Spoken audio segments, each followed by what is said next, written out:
let's look at what happened at the Federal Reserve meeting this week. Mr. Jerome Powell spoke at 2:30. The official announcement was for half of a percentage point increase in the Fed funds rate. So the market did get it right this time. 50 basis points or half of a full percentage point was the increase. And let's just look at a few key phrases here from Jerome Powell. I jotted these down in real time as I was watching the meeting. So let's take a look.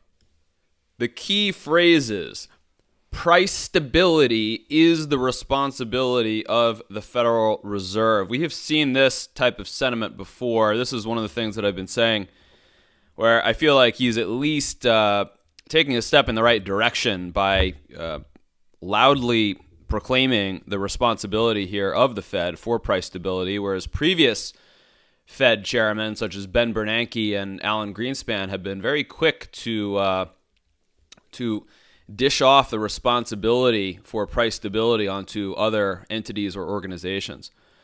Ongoing increases in the federal funds rate will be appropriate.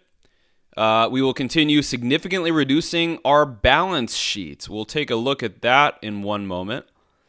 We will take restrictive stance for some time. So basically saying this is not just going to be a sort of a 1 year rise and then coming back down in the rate, but maybe a rise and then a plateau for some period of time. It will take substantially more evidence to ensure that price pressures are subsiding. Interesting. So again, this sort of rhetoric that we're not anywhere near reversing course yet on the interest rates. And here saying a peak rate of 5% or more. So let's just take a look at a couple of these points in more detail.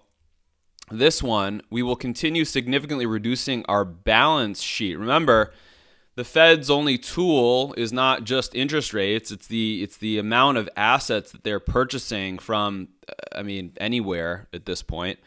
Typically, U.S. sovereign bonds or agency-backed bonds. But all of this does appear on the Fed's balance sheet.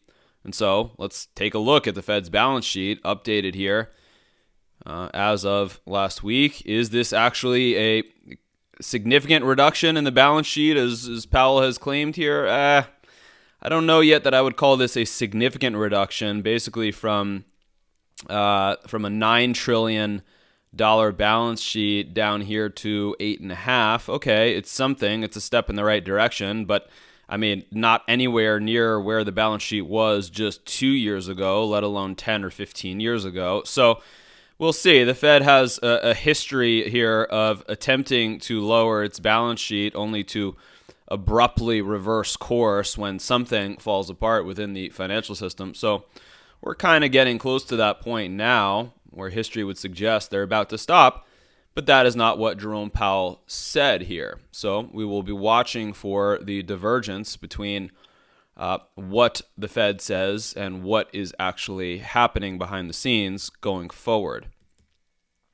One other interesting point here is that a peak rate of 5% or more, going back to look at the interest rate control mechanism here by the Fed. So 5 or more, and then this point here that the restrictive stance will last for some time, right? Not just poking the head of the interest rate curve up to 5% and then reversing, but maybe staying at 5% or more for some time. This is what the Federal Reserve is saying. What's interesting is that we look at the market probabilities, once again, going out for the remainder of the next year coming up. What we can see here in the blue is the highest percentage that the market is currently assigning to a specific interest rate level. And what we can see, so currently interest rates now are at this range between 425 and 450. So what the market is saying is that at the next significant meeting for the Fed coming up, at least by February 1st, that there will be only a 25 basis point interest rate hike at that February meeting. And then for that matter, the peak is actually going to come at a range of just below 5%. Remember, Powell here is saying a peak rate of 5% or more. Furthermore, that peak rate will last for some time. And here, what the market is saying is that the peak rate is going to be 5% or less, and that the peak rate is only going to last for approximately 5 months before the Fed is going to start cutting again into the second half of 2023. Can you see that? So the highest probability here peaks out sometime in the range of May through June of 2023, and then the market is basically saying to the Fed, hey, we don't believe you. We don't believe you're going to be able to keep rates above 5% for any meaningful length of time. So it'll be very interesting to watch as this unfolds, over the next year. The important takeaway to keep in mind is that when you see those odds probabilities, that is showing you what not just the futures market for Fed interest rate contracts is pricing in, but basically, by extension, the entire rest of all the available markets in the world. So if the short-term interest rate market is pricing that in, and long-term interest rates are basing their expectations based off short-term interest rates, and then, of course, the U.S. dollar market is taking its cues from the long-term bond market, and then gold is taking its cues from the U.S. dollar market, and et cetera, et cetera, et cetera. Everything is linked together here, and so this is really important whether or not the markets are already pricing in a reduction in interest rates already, can we imagine, a year ahead of time. So on the topic of the dollar, just want to update you so that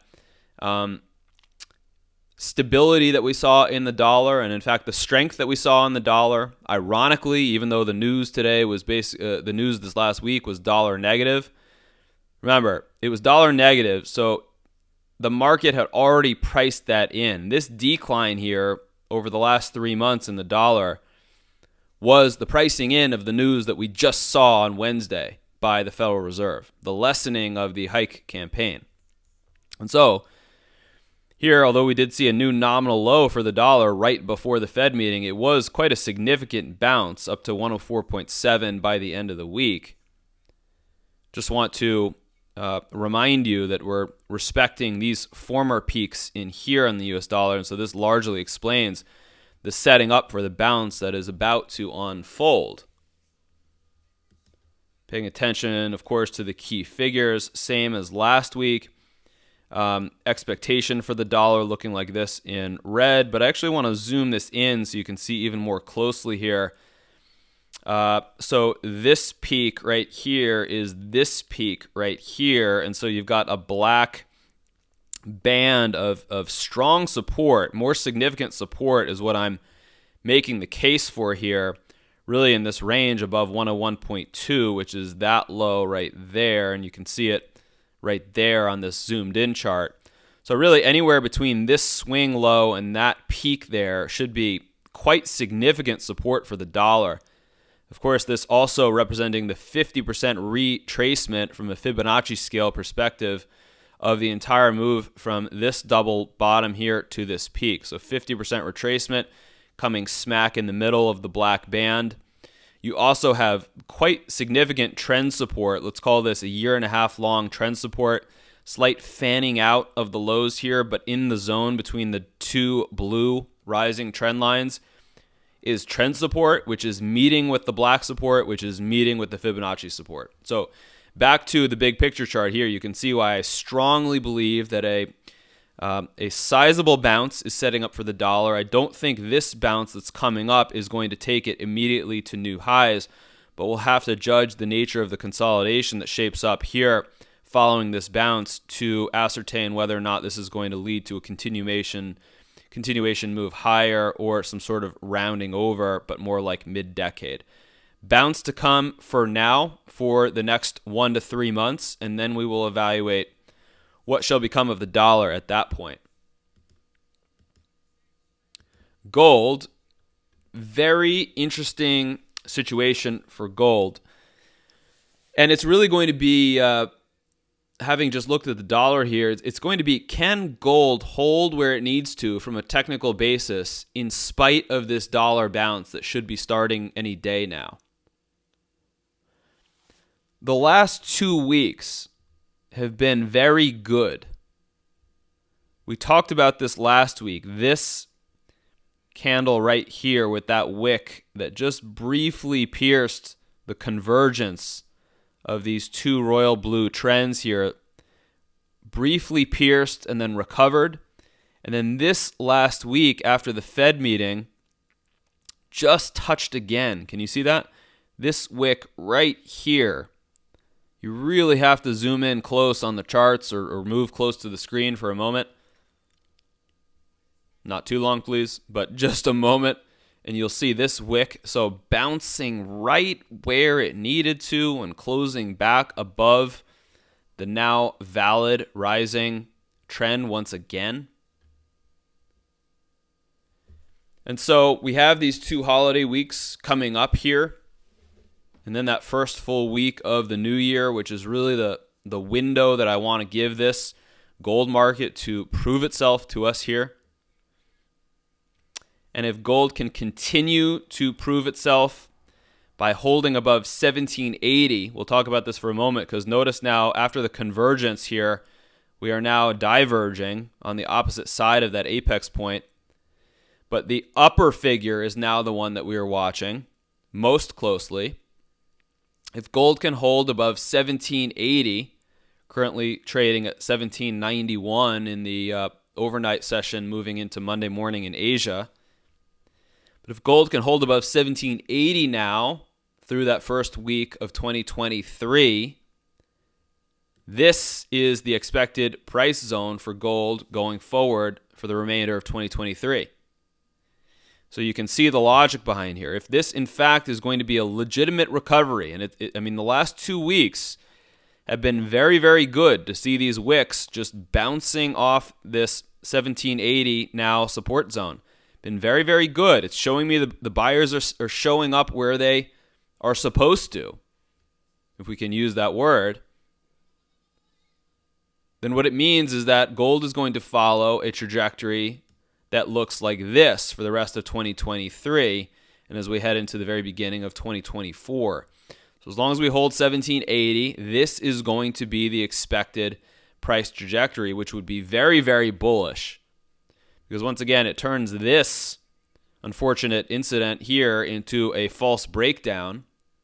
And it's one of those reasons that why I always follow the markets even after an apparent breakdown, which is to be here to know if this is going to turn into a false breakdown, not turn my back from the market, but to watch it, because, one out of every X number of times we will get a scenario like this, and this then can tend to be, generally speaking, when we see these false breakdowns like this, it tends to be quite a dramatic move in the opposite direction, which this is a prelude saying that is about to unfold.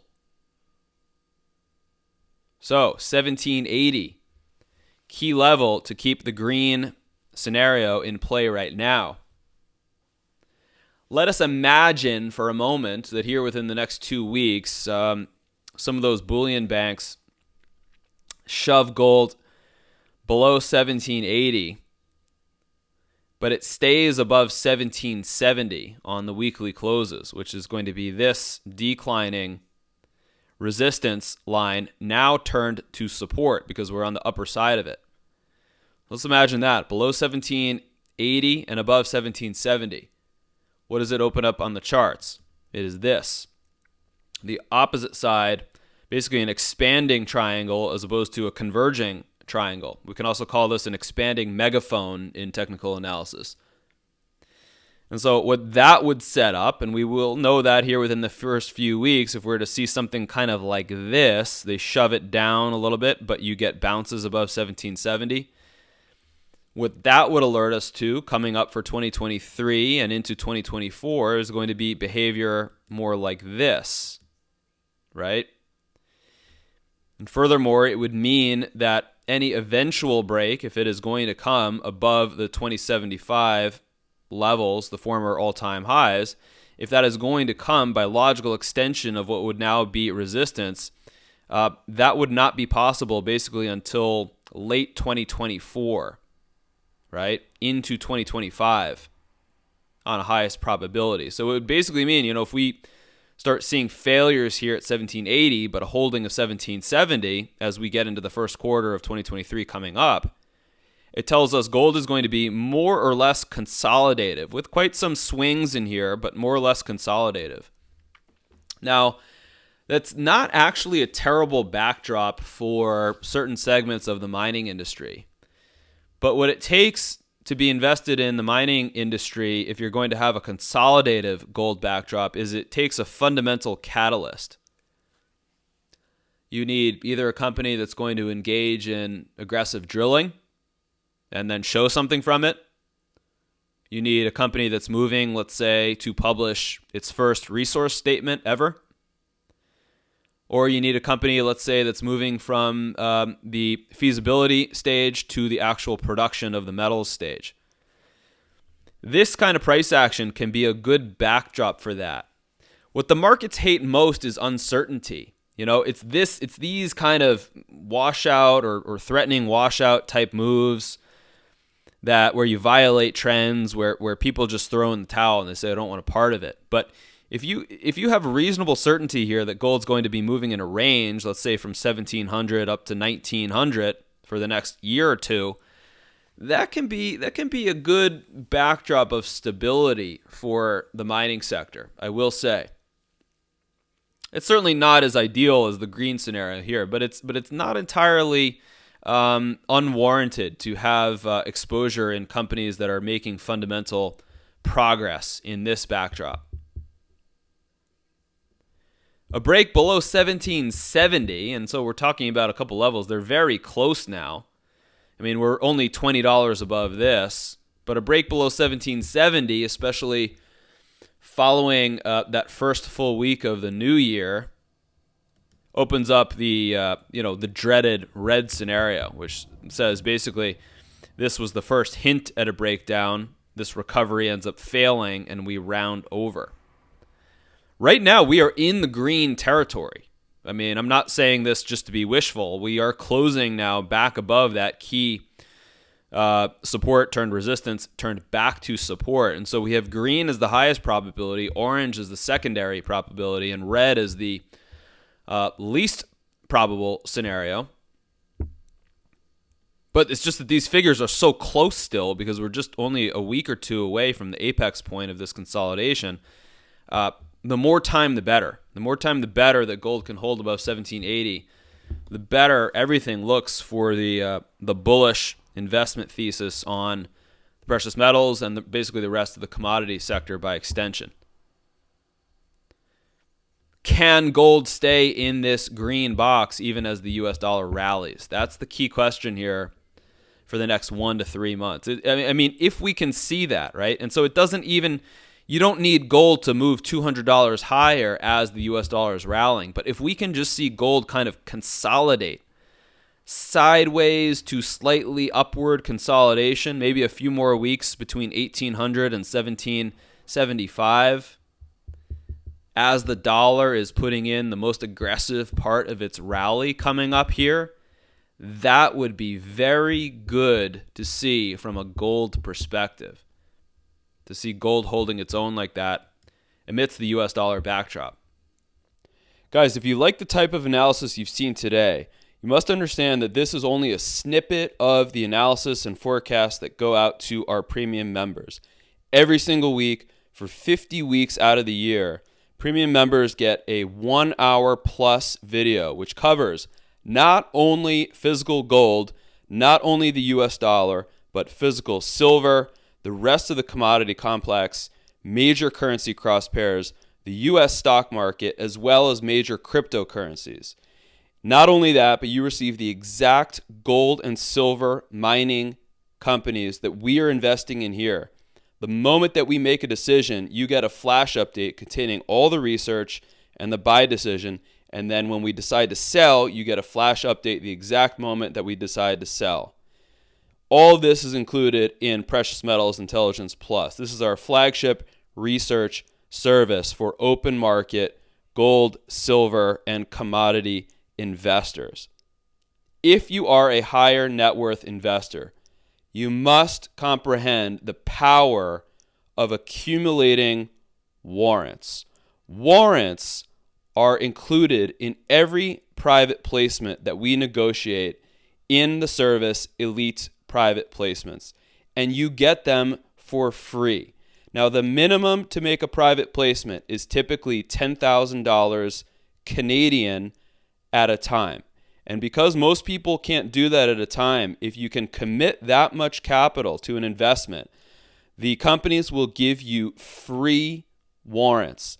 And the free warrants get you nearly 2 times the upside if you compare that to buying the exact same shares in the exact same companies in the open market.